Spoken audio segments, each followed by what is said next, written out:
Hello, नमस्ते। मैं doctor कोमल। आज इस वीडियो में बात करूंगी हेयर ऑयल्स के बारे में। 5 ऐसे ऑयल्स मैं आपको बताऊंगी जो हमारे बालों के लिए अच्छे माने जाते हैं। हेयर ऑयलिंग का प्रोसेस मैं आपको समझाऊंगी, काफ़ी उसके बेनिफिट्स बताऊंगी। तो चलिए अब हम शुरू करते हैं हमारे वीडियो के साथ में। तो देखिए, हेयर ऑयलिंग तो एक ऐसी चीज़ है जो हमारे काफ़ी पुराने टाइम से चलती आ रही है। हमारे नानी दादियों ने हमें काफ़ी चंपी की होगी। लेकिन अब जब हम इस कॉस्मेटिक वर्ल्ड में हैं तो हम सिर्फ चेस करते हैं एक्सपेंसिव क्रीम या शैम्पूज़ या क्या ऐसे पिल्स है जो हमारे बालों के लिए अच्छी है। लेकिन हम एक छोटी सी चीज़ भूल जाते हैं कि ऑयलिंग भी हमारे बालों के लिए काफ़ी बेनिफिशियल है। तो देखिए, ऑयलिंग मैं बोलूँगी कि कब करनी चाहिए।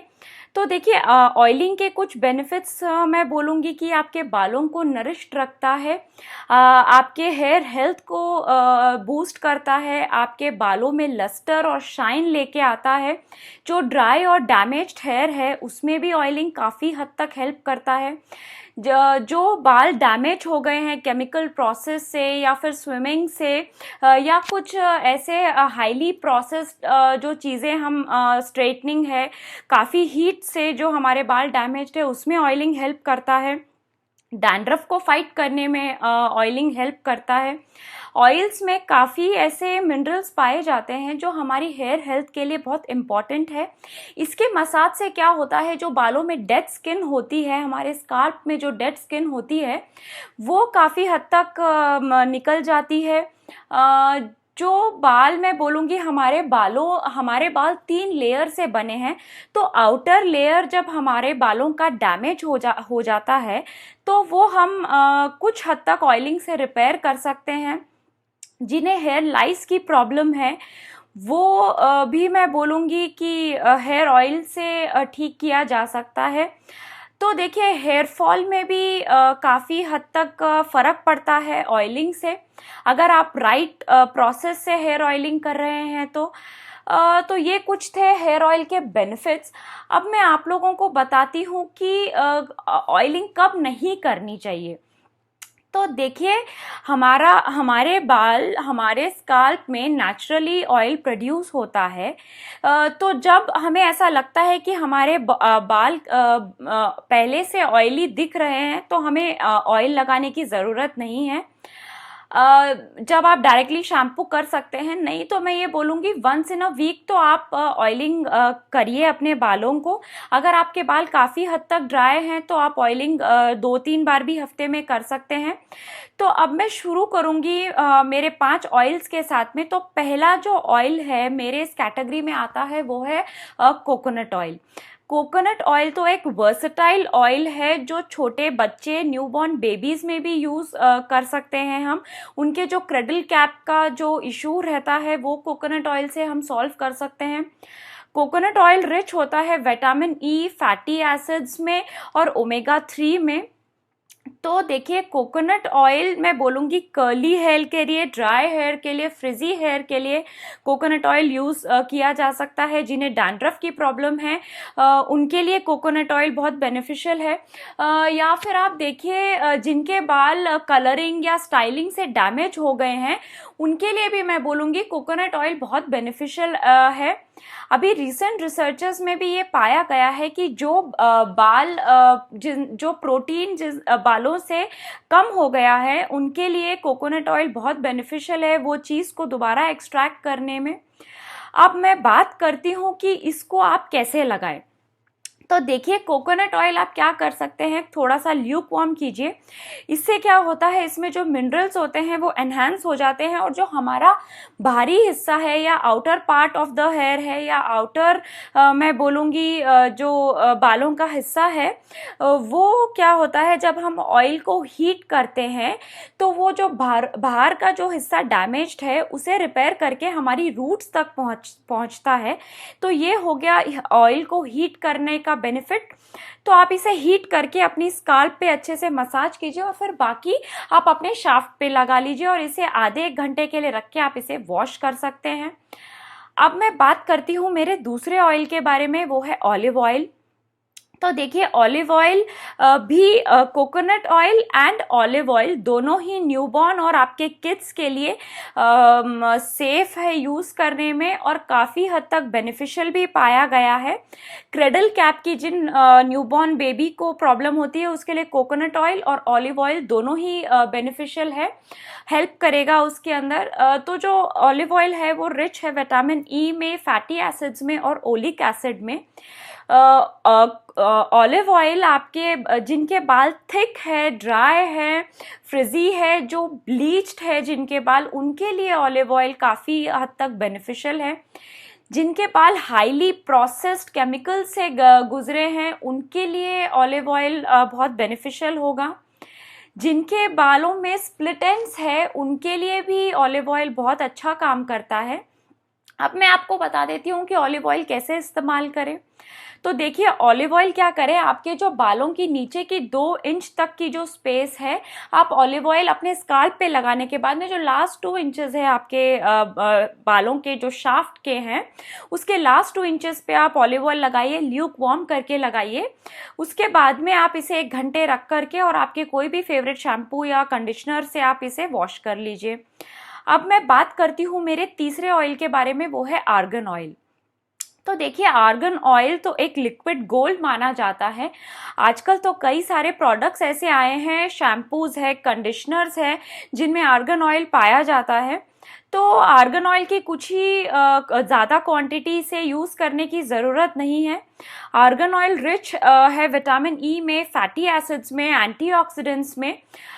तो देखिए जो आर्गन ऑयल है, मैं बोलूँगी आपके बालों को एक फैटी लेयर प्रोवाइड करता है। इसके वजह से क्या होता है, जो डल ब्रिटल हेयर है, जो डैमेज्ड हेयर है, वो काफ़ी हद तक स्मूथ होंगे, आपके बालों में एक अच्छी शाइन आएगी।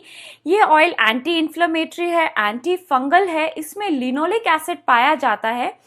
ये एसिड किस चीज़ में काम आता है, जब आपके बाल हीट स्टाइलिंग से गुजरे हैं और उसके वजह से डैमेज हुए हैं, उसके अंदर ये एसिड अच्छे से काम करता है। तो आर्गन ऑयल वो चीज़ के लिए भी अच्छे से यूज़ होगा। तो मैं आपको इसे यूज़ करने का तरीका बता देती हूँ। इसे आप क्या कर सकते हैं, कोई भी ऑयल का बेस ले सकते हैं, या कोकोनट ऑयल हो गया या ऑलिव ऑयल, किसी का भी बेस ले लीजिए। उसमें 8 to 10 ड्रॉप्स आप आर्गन ऑयल के डाल के उसको अच्छे से अपने स्काल्प पे मसाज कीजिए और आपके बालों के अंदर उसके बाद में लगाइए। इसे रोल करके एक शावर कैप लगा लीजिए, आधे 1 घंटे तक इसे रखिए और फिर आप इसे वॉश कर लीजिए। तो ये था आर्गन ऑयल के बारे में। अब मैं बात करती हूँ मेरे 4th ऑयल के बारे में, जो है जोजोबा ऑयल। देखिए जोजोबा ऑयल रिच है विटामिन सी, ई और बी में। ये रिच है जिंक और कॉपर में। तो जोजोबा ऑयल जो है वो काम करता है डल हेयर के लिए, ब्रिटल हेयर के लिए, जिनके बाल बहुत इजीली टूटने की जिसमें टेंडेंसी होती है, उनके लिए जोजोबा ऑयल काफ़ी अच्छा काम करता है। ये आपके बालों को एक बहुत अच्छा मॉइस्चर प्रोवाइड करके आपके बालों को बहुत स्मूथ करता है। ये फाइट करता है फ्रिजीनेस से, स्प्लिट एंड से। तो अब मैं आपको बता देती हूँ इसे यूज़ करने का प्रोसेस। आप इसे 2 तरीके से यूज़ कर सकते हैं। पहला तो है आप इसे हल्का सा गुनगुना करके आपके स्काल्प पे और आपके बालों पे लगा लीजिए, फिर इसे शैम्पू और कंडीशनिंग से वॉश कर लीजिए 1 घंटा रखने के बाद। दूसरा आप क्या कर सकते हैं, आप जब शैम्पू और कंडीशनर यूज़ करें, तो जब आप शैम्पू कर लें उसके बाद आप क्या कर सकते हैं, आपके पाम के ऊपर आपका कंडीशनर लीजिए आपके हेयर क्वांटिटी के हिसाब से, उसमें एक 6 to 7 drops of jojoba oil डाल के उसे अच्छे से रब करके आप अपनी पूरी स्काल्प हेयर शाफ्ट पे लगा सकते हैं। और जो बचा हुआ है बस उसे आप पैड ड्राई कर लीजिए अपने बालों के ऊपरी हिस्से में। इसे एक 5 मिनट रखने के बाद में आप वॉश कर लीजिए। तो ये था जोजोबा ऑयल के बारे में। अब मैं बात करती हूँ मेरे फाइनल ऑयल के बारे में। जो हमारा 5th ऑयल है वो है कैस्टर ऑयल। तो कैस्टर ऑयल रिच है विटामिन ई में, फैटी एसिड्स में और काफ़ी ऐसे अच्छे मिनरल्स में, जो आपके हेयर लॉस में हेल्प करता है, आपके बालों को अच्छी ग्रोथ प्रोवाइड करता है, आपके जिनके बाल काफ़ी थिन हैं उनको थिकनिंग में हेल्प करता है। डल और डैमेज्ड हेयर के लिए कैस्टर ऑयल अच्छा काम करता है। ये आपके बालों को एक अच्छी शाइन प्रोवाइड करने के साथ साथ क्या करता है, आपके बालों का जो मॉइस्चर है उसे लॉक करता है, आपके बालों के ब्लड सर्कुलेशन को अच्छा रखता है। तो इसे लगाने के अब मैं आपको 3 तरीके बता देती हूँ। पहला तरीका तो जो है आप इसे, ये क्या होता है, ये ऑयल कंसिस्टेंसी में थोड़ा सा थिक होता है। तो अगर आपको थिक कंसिस्टेंसी से दिक्कत नहीं है तो आप इसे हल्का सा ल्यूक वार्म करके आपके स्काल्प और शाफ्ट में लगा लीजिए। ये था पहला तरीका। अगर आपको इसकी कंसिस्टेंसी थिक लग रही है तो आप इसे कोई भी ऑयल के बेस में लगा सकते हैं, 1/2 रेशियो ले सकते हैं। जैसे फॉर एग्जांपल आपने इसको कोकोनट ऑयल के बेस से लगाया, तो जैसे 2 स्पून कोकोनट ऑयल तो 2 स्पून आप कैस्टर ऑयल ले लीजिए, उसे थोड़ा सा ल्यूक वार्म कर लीजिए, उसे अपने बालों और शाफ्ट में लगा के फिर आप शैम्पू कर सकते हैं। या फिर इसका जो तीसरा तरीका है वो मैं आपको बताती हूँ। जिनके बाल काफ़ी हद तक ड्राई है, मैनेज नहीं होते, काफ़ी टैंगल्ड रहते हैं, वो क्या कर सकते हैं, आप जब शैम्पू और कंडीशनिंग करें उसके बाद में जब आप लास्ट रिंस दें अपने बालों को, तो जो मग में आप पानी लेंगे लास्ट रिंस के लिए, उसके अंदर मैं बोलूँगी 5 ड्रॉप्स ऑफ कैस्टर ऑयल डाल के, अकॉर्डिंग टू योर हेयर। अगर आपके बाल मीडियम लॉन्ग है तो 5 ड्रॉप्स ले लीजिए, अगर उससे ज़्यादा लंबे हैं तो आप 7 to 8 ड्रॉप्स भी ले सकते हैं। शॉर्ट हेयर आप ले सकते हैं 2 to 3 ड्रॉप्स डाल के पानी में, और उस पानी को अपने बालों से धो लीजिए। उसके बाद में पैड ड्राई कर लीजिए। तो देखिए ये कुछ था मेरा ऑयलिंग के मेरे टिप्स। तो छोटे बेबीज के लिए जैसे मैंने आपको बताया, न्यूबॉर्न और आपके किड्स के लिए कोकोनट ऑयल और ऑलिव ऑयल बेटर है। उसके अलावा जो दूसरे 5 ऑयल्स है वो कोई भी लगा सकता है। तो देखिए ऑयलिंग मैं बोलूँगी, अगर आपके बाल नेचुरली ऑयल प्रोड्यूस कर रहे हैं तो आपको ऑयल लगाने की ज़रूरत नहीं है। फिर भी आप अपने आप को पैम्पर करने के लिए, थोड़ा रिलैक्स होने के लिए, स्ट्रेस फ्री रहने के लिए, ब्लड सर्कुलेशन अच्छा करने के लिए और अच्छी ग्रोथ के लिए वीकली वंस आप ऑयलिंग कर सकते हैं। ये मेरे कुछ टिप्स थे ऑयलिंग के ऊपर। तो अगर आपको मेरा कंटेंट पसंद आता हो तो मेरे चैनल को सब्सक्राइब कीजिए, उसे लाइक कीजिए, अपने फैमिली एंड फ्रेंड्स से शेयर कीजिए। जब तक मैं अपने दूसरे वीडियो के साथ में आती हूँ, जय हिंद।